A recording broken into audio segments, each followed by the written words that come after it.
بسم اللہ الرحمن الرحیم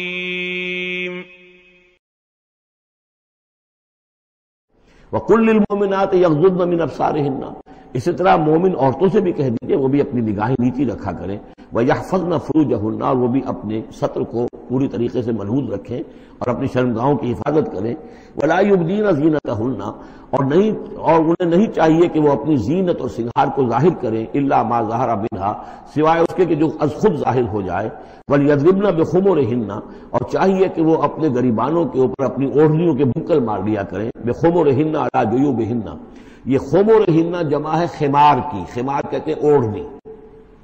ایک دوسرا لفظ جو ہے وہ آئے گا سورہ احزاب میں، ان دونوں الفاظ کو علیحدہ علیحدہ رکھیے۔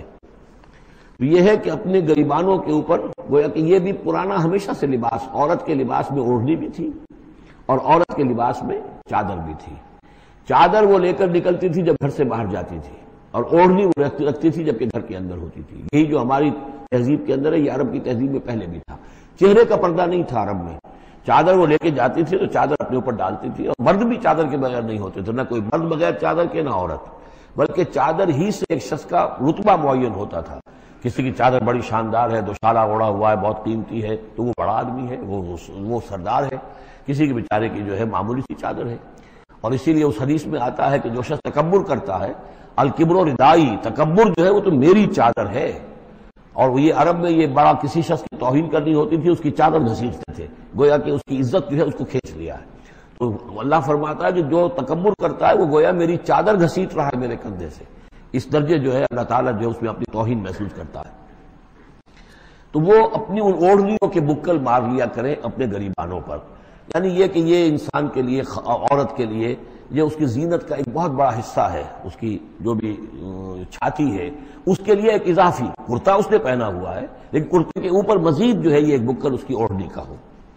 وَلَا يُبْدِينَ زِينَتَهُنَّ، اس کے سینے کے اوپر یہ اضافی ہو جائے گا، وَلَا يُبْدِينَ زِينَتَهُنَّ، اور نہ وہ ظاہر کرے اپنی زینت کو۔ اب یہ ہے جو محرموں کی فہرست آ رہی ہے، جس کے سامنے عورت کھلے چہرے کے ساتھ آ سکتی ہے بلا حجاب، اور یہ اتنی طویل فہرست جو دی گئی ہے، آخر سوچنا چاہیے کہ اللہ تعالیٰ نے یوں ہی ایکسرسائز ان فیوٹیلٹی تو نہیں کی ہے۔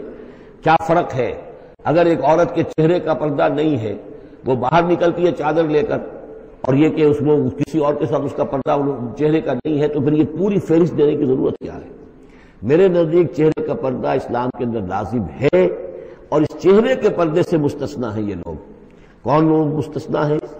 الا لبعولتہن، ان کے شوہر نمبر ایک، او آبائہن، یا ان کے باپ، اور باپ سے مراد باپ، دادا، چچا، یہ سب چلیں گے، او آبائے بعولتہن، یا ان کے شوہروں کے باپ، او ابنائہن، یا ان کے اپنے بیٹے، او ابنائے بعولتہن، یا ان کے شوہروں کے بیٹے، یعنی ان کے شوہروں کی کسی اور بیوی سے اولاد ہے، بیٹے ہیں، تو وہ بھی محرم ہیں، وہ نامحرم نہیں ہے۔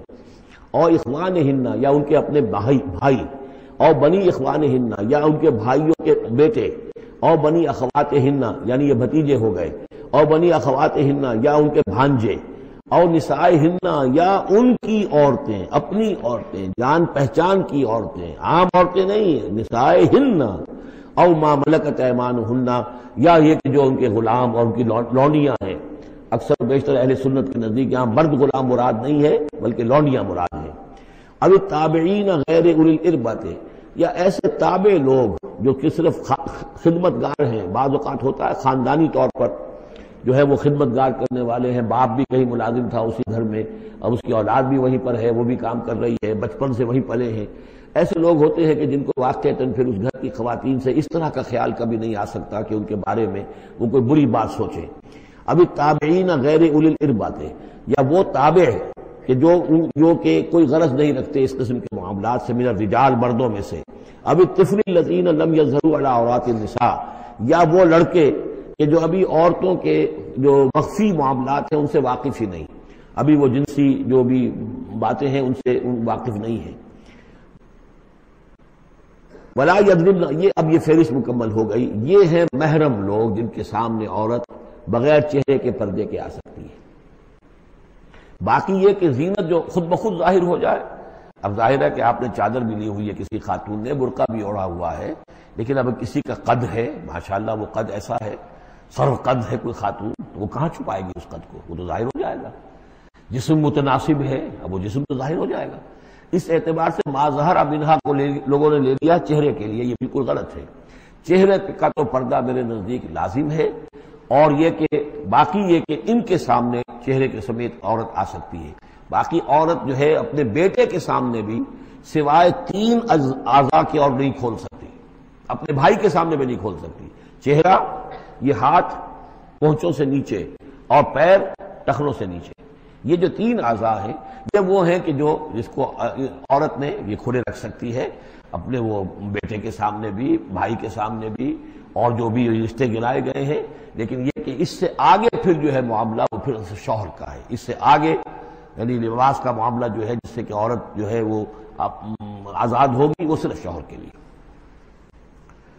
وَلَا يَضْرِبْنَ بِأَرْجُلِهِنَّ لِيُعْلَمَ مَا يُخْفِينَ مِنْ زِينَتِهِنَّ، اور نہ یہ ایسا ہو کہ وہ اپنے پاؤں مار کر چلے، کوئی زیور جو ہے پاؤں میں پہنا ہوا اس کی جھنکار ہو تاکہ لوگوں جو ہے ادھر متوجہ ہو جائیں۔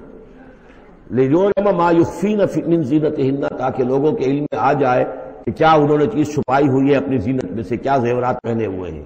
وَتُوبُوا إِلَى اللَّهِ جَمِيعًا أَيُّهَا الْمُؤْمِنُونَ، اور اے اہل ایمان سب کے سب مل کر اللہ کی جناب میں توبہ کرو، لعلکم تفلحون، تاکہ تم فلاح پاؤ۔ یا ایھا النبی قل لازواجک وبناتک ونساء، اب یہ پردے کا اگلا حکم آ رہا ہے۔ ایک تو یہ کہ گھر میں رہو، گھر پہ پردہ ہونا چاہیے، نامحرم پردے کی اوٹ سے بات کرے، جو بھی ضروری بات ہے وہ پردے کی اوٹ سے کرے، روح در روح کر نہ کرے۔ لیکن اب مسئلہ آتا ہے کہ عورت گھر سے باہر نکلے تو کیا ہو؟ آخر ظاہر بات ہے اگرچہ اصولی اعتبار سے عورت کا مقام اس کا گھر ہے، لیکن پھر بھی ضرورت ہو سکتی ہے وہ باہر جائے ضرورت کے تحت، تو اس میں کیا حکم ہے؟ یا ایھا النبی قل لازواجک وبناتک ونساء المؤمنین، اب یہاں پر دیکھیے ایکسٹینڈ کر رہے ہیں ترتیباً، اے نبی کہہ دیجئے اپنی بیویوں سے اور اپنی بیٹیوں سے اور اہل ایمان کی خواتین سے۔ یہ گویا کہ اب اصلاح کا دائرہ جو ہے نبی کے گھر سے نکل کر اب باہر آ رہا ہے تمام اہل ایمان کے لیے۔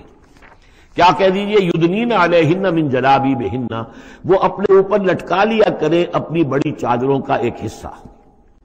دیکھیے جیسا کہ میں نے اس وقت بھی عرض کیا تھا سورہ جب ہم نور پڑھ رہے تھے کہ عرب میں لباس کا یہ اور خواتین کی لباس کا یہ 2 جز تھے، ایک اوڑھنی ہوتی تھی جو گھر میں اوڑھتی تھی، جیسے اب بھی ہمارے اوڑھنے کا تصور ہے، اس کو کہتے ہیں خمار، اور خمرہن لفظ آیا ان کی جمع جو ہے خمرہن، وَلْيَضْرِبْنَ بِخُمُرِهِنَّ عَلَى جُيُوبِهِنَّ، وہ اپنی ان اوڑھنیوں کا بکل مار لیا کریں اپنے سینوں پر۔